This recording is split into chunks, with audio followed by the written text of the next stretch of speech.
টানা তৃতীয়বারের মতো ভারতের প্রধানমন্ত্রী হিসেবে সন্ধ্যায় শপথ নেবেন নরেন্দ্র মোদী। প্রস্তুত নয়াদিল্লি, যোগ দেবেন শেখ হাসিনা সহ বিভিন্ন দেশের সরকার ও রাষ্ট্রপ্রধান। মধ্যপ্রাচ্যে হঠাৎ করেই গোয়েন্দা তৎপরতা বাড়িয়েছে ইরান। ইউরোপের বিভিন্ন বন্দরে প্রবেশ করেছে রেভলিউশনারি গার্ডসের গুপ্তচরেরা, দাবি আন্তর্জাতিক গণমাধ্যমের। ফ্রান্স সফরে মার্কিন প্রেসিডেন্ট রাশিয়ার বিরুদ্ধে যুদ্ধ চালিয়ে যেতে ইউক্রেনকে সমর্থন অব্যাহত রাখার ঘোষণা। ইউরোপের বিশ্বস্ত বন্ধু হওয়ায় বাইডেনকে ম্যাক্রোর ধন্যবাদ। এবং রোববার শেষ হচ্ছে ইউরোপীয় পার্লামেন্টের নির্বাচন। 720 জন প্রতিনিধি নির্বাচন করতে ভোট দেবেন 27 দেশের নাগরিক। ডানপন্থীরা ক্ষমতা নেবে ধারণা রাজনৈতিক বিশ্লেষকদের।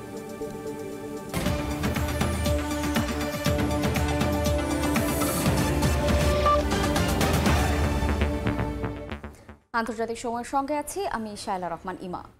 আজ সন্ধ্যায় টানা তৃতীয়বারের মতো ভারতের প্রধানমন্ত্রী হিসেবে শপথ নিতে যাচ্ছেন নরেন্দ্র মোদী। রাষ্ট্রপতি ভবনে মোদীর শপথ অনুষ্ঠানের জন্য প্রস্তুত নয়াদিল্লি। কয়েক স্তরে নিরাপত্তা ব্যবস্থা নেওয়া হয়েছে।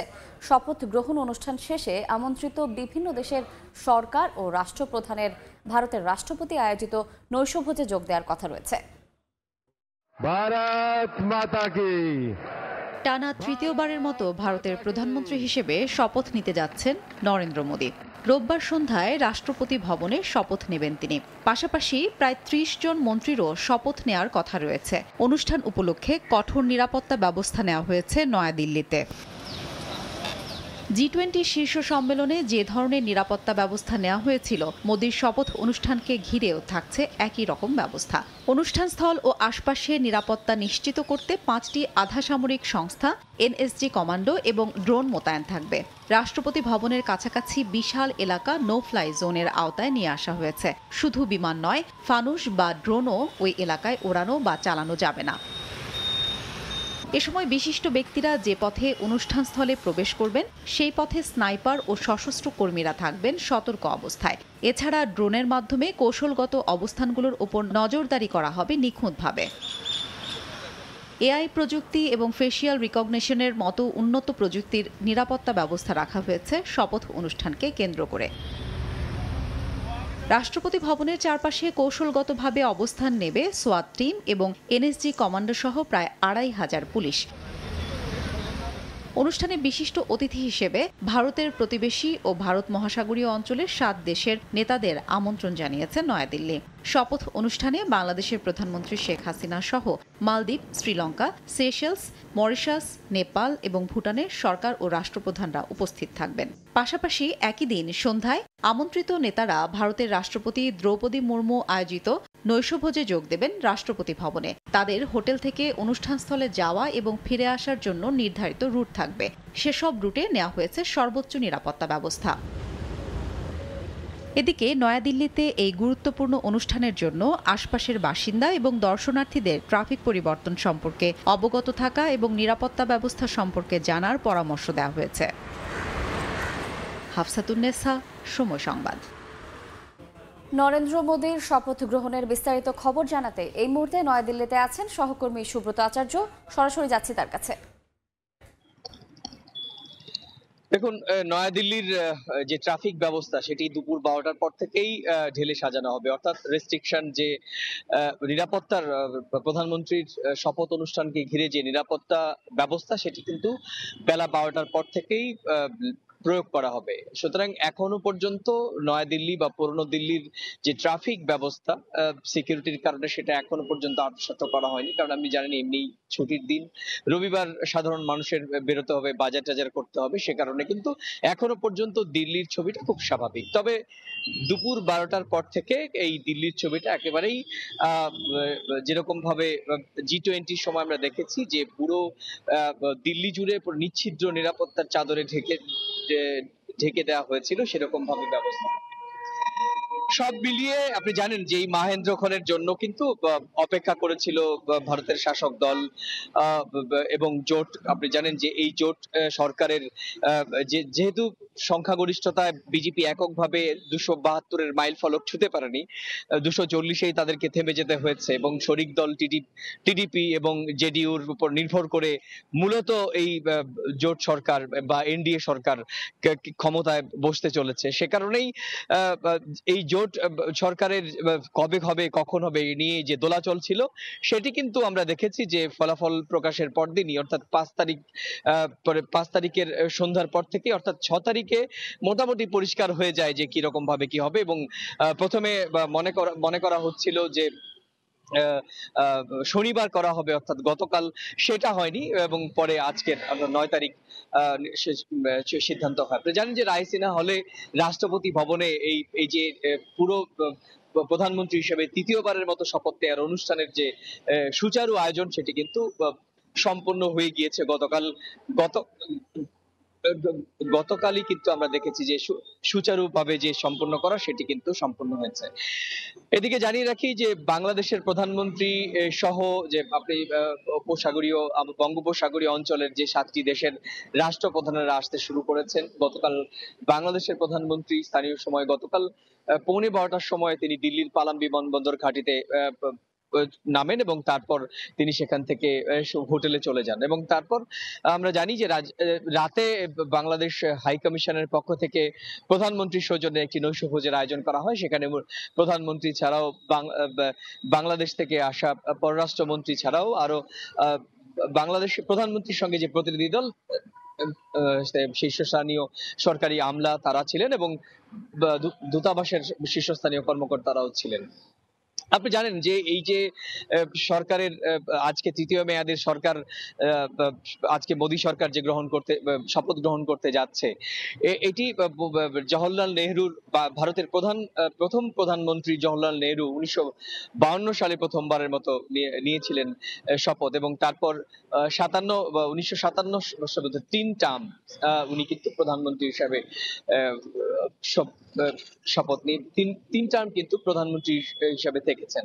সুতরাং প্রধানমন্ত্রী হিসাবে তৃতীয়বার শপথ নেওয়া হিসেবে ভারতের দ্বিতীয়তম প্রধানমন্ত্রী হবেন নরেন্দ্র মোদী।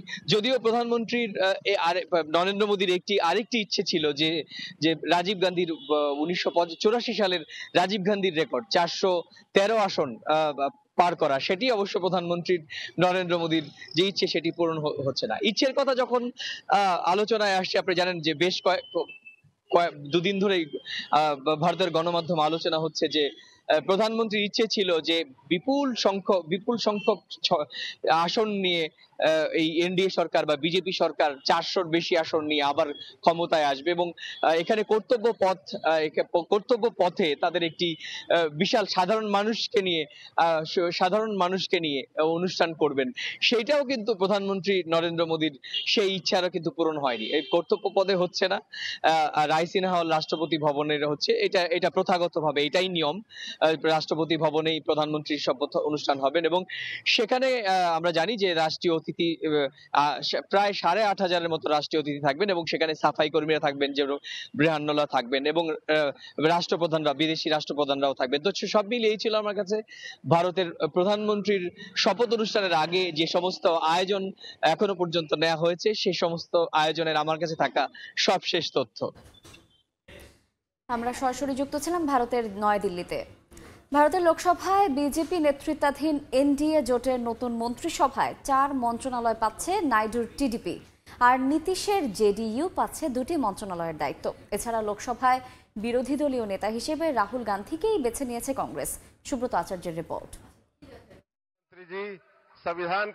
ভারতে টানা তৃতীয়বারের মতো প্রধানমন্ত্রীর পদে শপথ নিতে যাচ্ছেন নরেন্দ্র মোদী। রোববার সন্ধ্যা 7:15টায় রাষ্ট্রপতি ভবন রায়সিনহা হিলসে চত্বরে শপথ নেবেন তিনি। তার আগেই নতুন মন্ত্রিসভায় জায়গা পেতে শনিবার দিনভর শরিক দলগুলোর সঙ্গে বৈঠক হয়েছে নরেন্দ্র মোদীর। দলীয় এক সূত্রের বরাত দিয়ে ভারতীয় গণমাধ্যম এনডিটিভি জানিয়েছে, নতুন মন্ত্রিসভায় 2টি মন্ত্রণালয় পাচ্ছে নীতিশ কুমারের জেডিইউ এবং 4টি মন্ত্রণালয় পাচ্ছে চন্দ্রবাবু নাইডুর দল তেলুগু দেশম পার্টি বা টিডিপি। ভারতীয় জনতা পার্টি নতুন মন্ত্রিসভায় 2টি মন্ত্রণালয়ে দায়িত্ব পেতে এরই মধ্যে জেডিইউর 2 জ্যেষ্ঠ নেতা লালন সিং ও রামনাথ ঠাকুরের নাম প্রস্তাব করেছে দলটির পক্ষ থেকে। তবে তারা কোন কোন মন্ত্রণালয় পেতে যাচ্ছে তা এখনো নিশ্চিত করা হয়নি। সূত্রের খবর, নতুন মন্ত্রিসভায় 2টি মন্ত্রণালয়ই চেয়েছিল জেডিইউ। এদিকে জোটের আরেক গুরুত্বপূর্ণ শরিক চন্দ্রবাবু নাইডু টিডিপির 2টি কেন্দ্রীয় মন্ত্রী ও 2টি প্রতিমন্ত্রী এবং 1 স্পিকারের পদ দাবি করেছে। তবে তারা একজন পূর্ণমন্ত্রীর পাশাপাশি 2জন প্রতিমন্ত্রী এবং ডেপুটি স্পিকারের পদ পেতে পারে বলে জানা গেছে। এদিকে রাহুল গান্ধীকে পার্লামেন্টের বিরোধী দল নেতা হিসেবে নির্বাচিত করতে একটি প্রস্তাব পাশ করেছে কংগ্রেস। শনিবার এ বিষয়ে বৈঠকে বসে কংগ্রেসের ওয়ার্কিং কমিটি। পরে রাহুল গান্ধীকে বিরোধী দলীয় নেতা হিসেবে নির্বাচিত করে দলটি। CWC unanimously requested Sri Rahul Gandhi ji to take the leader of the opposition position in Lok Sabha. এবার পার্লামেন্টে রাহুল গান্ধী সামনে থেকে দলকে পরিচালনা করবেন বলে জানায় কংগ্রেস শিবির। অন্যদিকে তৃণমূলের সংসদীয় কমিটির চেয়ারপারসন হিসেবে নির্বাচিত হয়েছেন তৃণমূল নেত্রী ও পশ্চিমবঙ্গের মুখ্যমন্ত্রী মমতা বন্দ্যোপাধ্যায়। শনিবার সন্ধ্যায় কালীঘাটের বাসভবনে সংসদীয় কমিটির বৈঠকে এই সিদ্ধান্ত গৃহীত হয়। সুব্রত আচার্য, সময় সংবাদ, ভারত। এক দশক ধরে ক্ষমতায় থাকা বিজেপি নেতা নরেন্দ্র মোদী রেকর্ড তৃতীয়বারের মতো ভারতের প্রধানমন্ত্রী হচ্ছেন। একজন চাওয়ালা থেকে বিশ্বের অন্যতম শীর্ষ নেতা বনে যাওয়ার গল্পটা আন্দোলিত করে সাধারণ মানুষকে। বলা হয়, বিশ্বমঞ্চে ভূ রাজনৈতিক এবং অর্থনৈতিক শক্তি হিসেবে ভারতের উত্থানের নেপথ্যে তিনি। শক্তিশালী নেতৃত্ব এবং কূটনৈতিক কৌশলের ফলে পশ্চিমাদের কাছেও অতি কাঙ্ক্ষিত ব্যক্তিত্ব। তবে সমালোচনা বিতর্ক পিছু ছাড়েনি মোদীর। আছে বিভাজনের রাজনীতির অভিযোগও। এবারে থাকছে নানা চড়াই উতরাই পেরিয়ে একজন চাওয়ালা থেকে মোদিজি হয়ে ওঠার গল্প। গৌরব কা ক্ষণ হ্যায় মাননীয় প্রধানমন্ত্রী জি। ভারতের 18তম লোকসভা নির্বাচনে সরকার গঠনে প্রয়োজনীয় ম্যাজিক ফিগার পার করতে না পারায় জোট সঙ্গীদের ওপর ভর করে সরকার গঠন করছে বিজেপি। গত 10 বছরে অনেকটা একচ্ছত্র আধিপত্য দেখালেও এবারে সম্পূর্ণ ভিন্ন চিত্র। দর কষাকষি আর ভাগবাটোয়ারার ফলে হঠাৎ গ্যাড়াকলে গেরুয়া শিবির, কঠিন বাস্তবতার মুখে নরেন্দ্র মোদী নিজেও। সব ছাপিয়ে শরিক দলগুলোর সমর্থন নিয়েই টানা তৃতীয়বারের মতো প্রধানমন্ত্রী হয়ে দেশটির মসনদে বসতে যাচ্ছেন নরেন্দ্র মোদী। তবে একেবারে সাধারণের কাতার থেকে রাজনীতির শীর্ষে তার আরোহণ যেন রূপকথাকেও হার মানায়। তার এমন উত্থান ও সফলতা বিস্মিত করে অনেককেই। যদিও নানা নাটকীয়তায় ঘেরা মোদীকে একদিকে উন্নয়নের কারিগর বলা হলেও অন্যদিকে সাম্প্রদায়িকতার অভিযোগে অভিযুক্ত করা হয়। এই তো গত বছরই গুজরাটের ডাঙ্গায় মোদীর ভূমিকা নিয়ে ইন্ডিয়া দ্য মোদী কোয়েশ্চেন নামে বিবিসির 2 পর্বের তথ্যচিত্র প্রকাশের পর পরিস্থিতি অনেকটাই তার প্রতিকূলে চলে যায়। 1950 সালের 17 সেপ্টেম্বর গুজরাটের ভাদনগরের এক দারিদ্র্য পীড়িত পরিবারে জন্মগ্রহণ করেন মোদী। ছোটবেলায় বাবার দোকানে চা বিক্রিতে সহায়তার মধ্য দিয়ে তার কর্মজীবনের শুরু। 1970 সালে তিনি নাম লেখান বিজেপির মূল সংগঠন রাষ্ট্রীয় স্বয়ংসেবক সংঘ RSS এ। দিল্লি বিশ্ববিদ্যালয়ে পলিটিক্যাল সায়েন্সে অনার্স এবং গুজরাট বিশ্ববিদ্যালয় থেকে একই বিভাগে মাস্টার্স শেষ করা মোদীর রাজনৈতিক ক্যারিয়ার শুরু মূলত 1985 সালে বিজেপিতে যোগদানের মধ্য দিয়ে। 3 বছরের মাথায় তিনি গুজরাট বিজেপির সাংগঠনিক সম্পাদক মনোনীত হন। 1995 সালে কেন্দ্রীয় বিজেপির সম্পাদক মনোনীত হয়ে তিনি দিল্লি, হরিয়ানা ও হিমাচলের দায়িত্ব পান। 2001 সালে কেশুভাই প্যাটেল অসুস্থতার জন্য গুজরাটের মুখ্যমন্ত্রী পদ ছেড়ে দিলে তার স্থলাভিষিক্ত হন নরেন্দ্র মোদী। এর মাত্র 1 বছরের মাথায় গুজরাটে ঘটে হিন্দু মুসলিম দাঙ্গা। এই দাঙ্গার জন্য দায়ী করা হয় মোদীকে। এতে নিহত হয় 2000-এরও বেশি মানুষ। ওই পরিস্থিতিতেও 2002 সালে নির্বাচনের মাধ্যমে আবারও রাজ্যটিতে ক্ষমতায় আসেন মোদী। মুখ্যমন্ত্রী নির্বাচিত হন পরের 2 দফাতেও। এই সাফল্যই তাকে 2014 লোকসভা নির্বাচনে বিজেপির প্রধানমন্ত্রী পদপ্রার্থী হতে সাহায্য করে। এতে একজন চাওয়ালা থেকে ভারতের সর্বোচ্চ ক্ষমতাধর আসনে বসেন বিজেপি নেতা নরেন্দ্র মোদী। আর সে বছরই জানা যায় মোদী বিবাহিত। বারাণসীতে মনোনয়নপত্র দাখিল করার সময় যশোদাবেন নামের এক নারীকে স্ত্রী হিসেবে উল্লেখ করেন তিনি।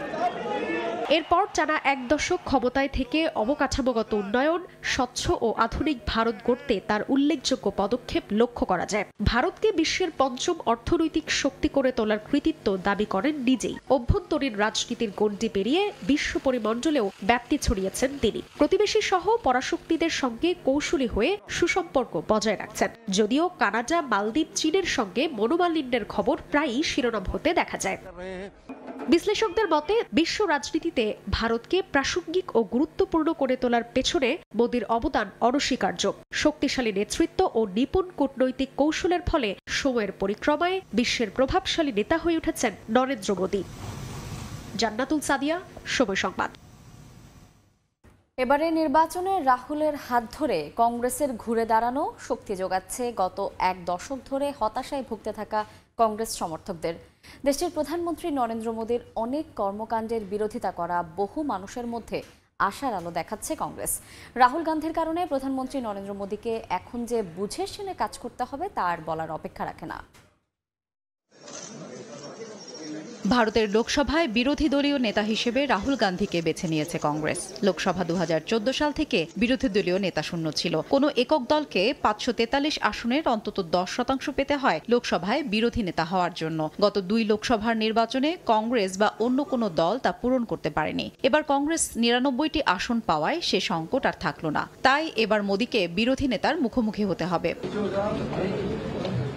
গত ১ দশক ধরে প্রতিটি নির্বাচনেই বিজেপি নেতারা বিরোধী দল কংগ্রেসের গান্ধী পরিবারকে নানাভাবে আক্রমণ করেছেন। রাহুল গান্ধীকে পাপ্পু বা অপদার্থ বলে চিহ্নিত করতেও ছাড়েননি তারা। তবে এবার তিনি সেসব কটাক্ষের মোক্ষম জবাব দিয়েছেন নির্বাচনের ফলাফলের মাধ্যমে। ইন্ডিয়া জোটের বৃহত্তম দল হওয়া সত্ত্বেও কংগ্রেস যেভাবে অন্য শরিকদের বিরোধ, ইচ্ছা অনিচ্ছাকে মর্যাদা দিয়ে শেষ পর্যন্ত জোটকে ঐক্যবদ্ধ রাখতে পেরেছে, সেজন্য রাহুল গান্ধীর অবদান অনেক বেশি। কংগ্রেসের সাফল্যে ইন্ডিয়া জোটের অন্য দলগুলো যেন গান্ধীর শক্তি টের পেয়েছে। গত ১ দশক ধরে অনেকটাই হতাশায় ভুগতে থাকা কংগ্রেস সমর্থকদের শক্তি জুগিয়েছে রাহুলের হাত ধরে দলটির এ ঘুরে দাঁড়ানো। দেশটির প্রধানমন্ত্রী নরেন্দ্র মোদীর অনেক কার্যক্রমের বিরোধিতা করা বহু মানুষের মধ্যে আশার সঞ্চার করেছেন রাহুল। মোদীর বিজেপির বিরুদ্ধে ধর্মের নামে বিভাজন ছাড়াও বেকারত্ব, মূল্যস্ফীতি সহ নানা ইস্যুতে তিক্ত বহু মানুষ লোকসভায় তাদের পক্ষে কথা বলার কণ্ঠ যেন খুঁজে পেয়েছে। বলতে গেলে কংগ্রেসের সাফল্যের কেন্দ্রীয় ভূমিকায় ছিলেন রাহুল গান্ধী। ভারত জোড়ো এবং ভারত জোড়ো ন্যায় যাত্রার মাধ্যমে প্রচারণা শুরু করেছিলেন রাহুল গান্ধী। এ দুই যাত্রায় ভারতের এক প্রান্ত থেকে অন্য প্রান্ত পর্যন্ত ১০,০০০ কিলোমিটার হেঁটেছেন তিনি। এ পথ চলা মানুষের কাছাকাছি নিয়ে গেছে তাকে। সাধারণ মানুষকে জড়িয়ে ধরেছেন, সমাজের উঁচু নিচু সব স্তরের মানুষের সঙ্গে কথা বলেছেন। সব শ্রেণীর মানুষের সঙ্গে সহজভাবে এমন মিশে যাওয়া ভারতবাসী আগে দেখেনি। আর এটাই তাকে প্রধানমন্ত্রী নরেন্দ্র মোদীর প্রধান প্রতিদ্বন্দ্বী করে তুলেছিল। লোকসভা নির্বাচন ২০২৪-এ রাহুলের এ পুনরুত্থানের পর প্রধানমন্ত্রী নরেন্দ্র মোদীকে এখন যে বুঝে শুনে কাজ করতে হবে তার পেছনে রাহুল গান্ধীর অবদান অনস্বীকার্য। হাফসাতুন্নেসা, সময় সংবাদ। আন্তর্জাতিক সময় আরও থাকছে। ভারী বৃষ্টিতে অস্ট্রেলিয়ার সিডনির উত্তর পশ্চিমাঞ্চলে বন্যা, রাস্তাঘাট ডুবে থাকায় চরম বিপাকে বাসিন্দারা। নিচু এলাকা থেকে সরে যাওয়ার নির্দেশ, পরিস্থিতি আরও অবনতির শঙ্কা।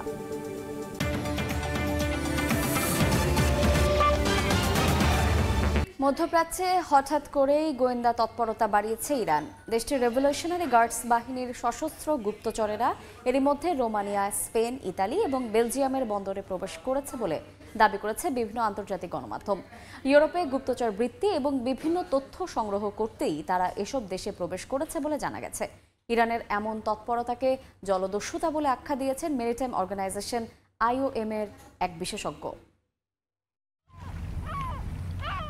ইরানের পরমাণু তৎপরতার বিরুদ্ধে ইইউভুক্ত দেশগুলোর ঐক্যবদ্ধ অবস্থানের কারণে শুরু থেকেই ক্ষিপ্ত তেহরান। মধ্যপ্রাচ্যে পশ্চিমা দেশগুলোকে ঠেকাতে মরিয়া হয়ে উঠেছে ইরান। এই লক্ষ্যে জোরদার করেছে নিজেদের গোয়েন্দা কার্যক্রম। এর মধ্যেই প্রকাশ পেয়েছে এক চাঞ্চল্যকর তথ্য। ইরান ইন্টারন্যাশনাল সহ আন্তর্জাতিক বিভিন্ন গণমাধ্যমের খবর, দেশটির রেভলিউশনারি গার্ডস বাহিনীর সশস্ত্র গোয়েন্দারা ঢুকে পড়েছে ইউরোপের বিভিন্ন দেশে। গণমাধ্যমগুলো বলছে ছদ্মবেশে ইউরোপের দেশ রোমানিয়া, স্পেন, ইতালি ও বেলজিয়ামের বন্দরে প্রবেশ করেছে আইআরজিসির গুপ্তচরেরা। তারা নাবিক হিসেবে ইরানের জাহাজ ও তেল কার্গোগুলোতে উঠেছে বলে দাবি করা হচ্ছে। ইউরোপে গুপ্তচর বৃত্তি ও বিভিন্ন তথ্য সংগ্রহ করতেই তারা এসব দেশে প্রবেশ করেছে বলে জানা গেছে। সাধারণত বাণিজ্যিক জাহাজগুলোতে সশস্ত্র রক্ষী মোতায়েন করা আন্তর্জাতিক সমুদ্র আইনের পরিপন্থী। জাহাজে সশস্ত্র নিরাপত্তা রক্ষী রাখা হলে এর কারণ সংশ্লিষ্ট বন্দর কর্তৃপক্ষকে আগেই জানাতে হয়। ইউরোপীয় বন্দরগুলোতেও সশস্ত্র রক্ষী অনুমোদন দেয়া হয় না। ইরানের এমন তৎপরতাকে জলদস্যুতা বলে আখ্যা দিয়েছেন মেরিটাইম অর্গানাইজেশন IOM এর এক বিশেষজ্ঞ, যদিও এ বিষয়ে নিশ্চুপ তেহরান। ফরহাদ চৌধুরী, সময় সংবাদ। আজকে যুক্তরাষ্ট্রের প্রথম বন্ধু বলে আখ্যা দিলেন মার্কিন প্রেসিডেন্ট জো বাইডেন। দেশটিতে রাষ্ট্রীয় সফর চলাকালে শনিবার ম্যাক্রো আয়োজিত একটি নৈশভোজে একথা বলেন বাইডেন। তিনি বৃহস্পতিবার ডি-ডে উপলক্ষে ফ্রান্সের প্রেসিডেন্ট ম্যাক্রোর আমন্ত্রণে ফ্রান্স সফরে যান। বৈদেশিক নিরাপত্তা ইস্যুতে অংশীদারিত্ব প্রদর্শন এবং অতীতের বাণিজ্য উত্তেজনা কমানোর লক্ষ্যে বিভিন্ন বিষয়ে আলোচনা করেন এই দুই শীর্ষ নেতা। এ সময় বাইডেনকে সম্মাননা জানান ম্যাক্রো। এর আগে ইউক্রেনের প্রেসিডেন্ট জেলেনস্কির সঙ্গেও বৈঠকে বসেন বাইডেন। রাশিয়ার বিরুদ্ধে যুদ্ধ চালিয়ে যেতে ইউক্রেনকে সমর্থন অব্যাহত রাখার আশ্বাস দেন মার্কিন প্রেসিডেন্ট।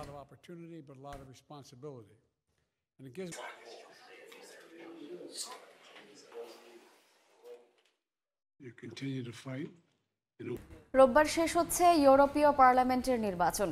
ইইউ পার্লামেন্টের জন্য 720 প্রতিনিধি নির্বাচন করতে 27টি দেশের নাগরিকরা ভোট দেবেন। এবার ডানপন্থীরা ক্ষমতা গ্রহণ করবেন বলে মনে করছেন রাজনৈতিক বিশ্লেষকরা। বিস্তারিত জানাচ্ছেন ইতালি থেকে হাসান মাহমুদ। প্রভাব পড়েছে ইউরোপ পার্লামেন্টেও। ইতিমধ্যে ইউরোপিয়ান ইউনিয়ন, ইতালি এবং পর্তুগাল অভিবাসন বিরোধী আইন অনুমোদন করেছে। ফলে ইউরোপে বাংলাদেশ সহ বিভিন্ন দেশের শ্রমবাজার সংকুচিত হয়ে পড়ছে। ইউরোপীয় পার্লামেন্টের নির্বাচন শেষ হচ্ছে রোববার। রোমেও চলছে শেষ মুহূর্তের প্রচারণা। অংশ নেন 5 স্টার মুভমেন্টের নেতা দারিও তাম্বোরানো। এ সময় তিনি সবাইকে ঐক্যবদ্ধ দেখতে চান বলে জানান। বাংলাদেশিরা কর্মঠ বলে উল্লেখ করেন প্রবাসী এই নেতা। আমরা একটি গণতান্ত্রিক পরিবেশে সবাইকে নিয়ে একসঙ্গে বসবাস করতে চাই। আমরা যুদ্ধ বন্ধের লক্ষ্যে কাজ করে যাচ্ছি। জলবায়ু পরিবর্তনের কারণে আমাদের যে ক্ষতি হচ্ছে তা থেকেও নাগরিকদের রক্ষা করতে হবে। আমরা বাংলাদেশের এই দেশে খেটে খাই, আমরা সকাল থেকে রাত্র পর্যন্ত কাজ করি। একটা কমিউনিটি ইতালিতে, যে বাংলাদেশি কমিউনিটি, যারা কি করে কর্ম করে খায়, আমরা আমাদের জায়গা থেকে কর্ম করে খাই। গেল 6 জুন থেকে শুরু হয়ে 9 জুন রোববার স্থানীয় সময় রাত 11টায় ইউরোপীয় পার্লামেন্ট নির্বাচনের ভোট গ্রহণ শেষ হচ্ছে। দশম ইউরোপীয় পার্লামেন্ট নির্বাচনে মোট আসন সংখ্যা 720টি। সংখ্যাগরিষ্ঠতা পাবে 361 আসনে বিজয়ীরা। বিগত দিনে ইউরোপের 27টি দেশের মধ্যে উল্লেখযোগ্য দেশগুলোতে ডানপন্থী দলগুলোর উত্থান ঘটেছে। এসব নির্বাচনে ইতালির ডানপন্থী দল ব্রাদার্স অফ ইতালি, হাঙ্গেরির ফিডেস, সুইডেনের সুইডেন ডেমোক্রেটস, ফিনল্যান্ডের ফিনস পার্টি ক্ষমতায় এসেছে। এছাড়া স্লোভাকিয়ার স্লোভাক ন্যাশনাল পার্টি এবং ক্রোয়েশিয়ার হোমল্যান্ড মুভমেন্টের মতো ডানপন্থী রাজনৈতিক দলগুলোর অবস্থান খুবই শক্ত। ইতালিতে বসবাসরত বাংলাদেশিরা সাবেক প্রধানমন্ত্রী জুসেপ্পে কন্তের 5 স্টার মুভমেন্টের নির্বাচনী প্রচারণায় অংশ নেয়। সোমবার রাতের মধ্যে ইউরোপীয় পার্লামেন্টের নির্বাচনের ফলাফল প্রকাশ হতে পারে। ইতালির রোম থেকে হাসান মাহমুদ, সময় সংবাদ। আন্তর্জাতিক সময়ে আরও থাকছে সার্ডিন ফেস্টিভ্যাল ঘিরে উৎসবের নগরী পর্তুগালের লিসবন। উপভোগ করছেন প্রবাসী বাংলাদেশিরাও। পর্যটক সমাগম কম থাকায় প্রত্যাশা অনুযায়ী সাড়া পাচ্ছেন না ব্যবসায়ীরা। দেখছেন আন্তর্জাতিক সময়। ভারী বৃষ্টিতে অস্ট্রেলিয়ার সিডনির উত্তর পশ্চিমাঞ্চলে বন্যা দেখা দিয়েছে। পানিতে রাস্তাঘাট ডুবে থাকায় চরম বিপাকে পড়েছেন বাসিন্দারা। শনিবার শহরের কয়েকটি নিচু এলাকা খালি করার নির্দেশ দিয়েছে স্থানীয় কর্তৃপক্ষ। জরুরি সেবা সদস্যরা দুর্গত এলাকায় উদ্ধার কাজ পরিচালনা করছে। স্থানীয় আবহাওয়া দফতর বলছে সিডনির উত্তর পশ্চিমাঞ্চলে বন্যার পানি আরও বাড়তে পারে।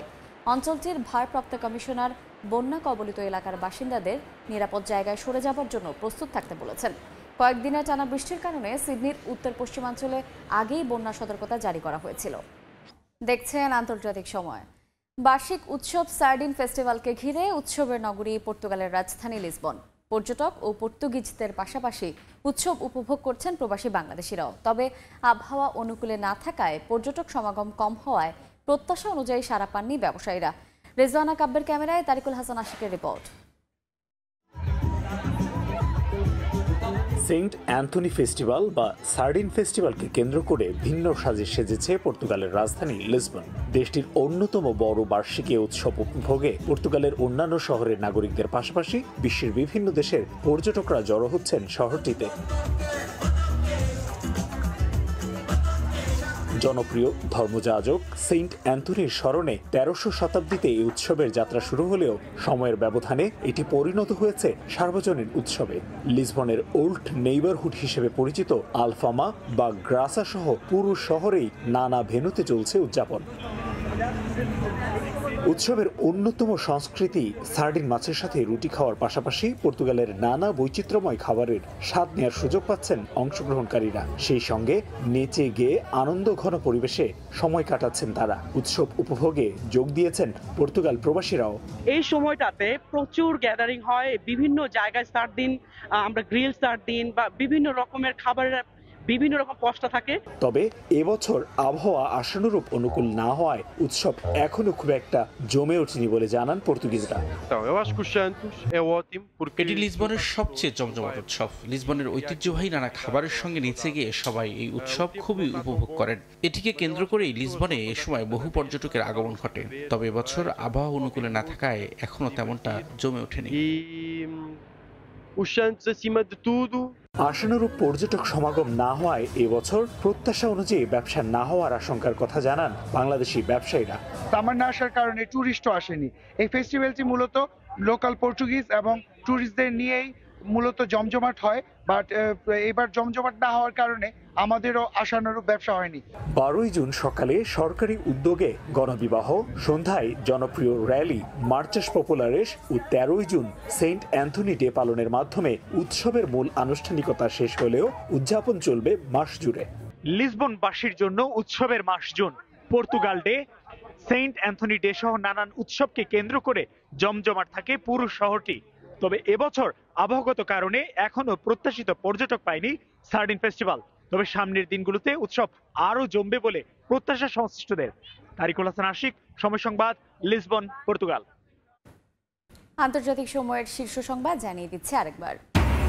টানা তৃতীয়বারের মতো ভারতের প্রধানমন্ত্রী হিসেবে সন্ধ্যায় শপথ নেবেন নরেন্দ্র মোদী। প্রস্তুত নয়াদিল্লি, যোগ দেবেন শেখ হাসিনা সহ বিভিন্ন দেশের সরকার ও রাষ্ট্রপ্রধান। মধ্যপ্রাচ্যে হঠাৎ করে গোয়েন্দা তৎপরতা বাড়িয়েছে ইরান। ইউরোপের বিভিন্ন বন্দরে প্রবেশ করেছে রেভলিউশনারি গার্ডসের গুপ্তচরেরা, দাবি আন্তর্জাতিক গণমাধ্যমের।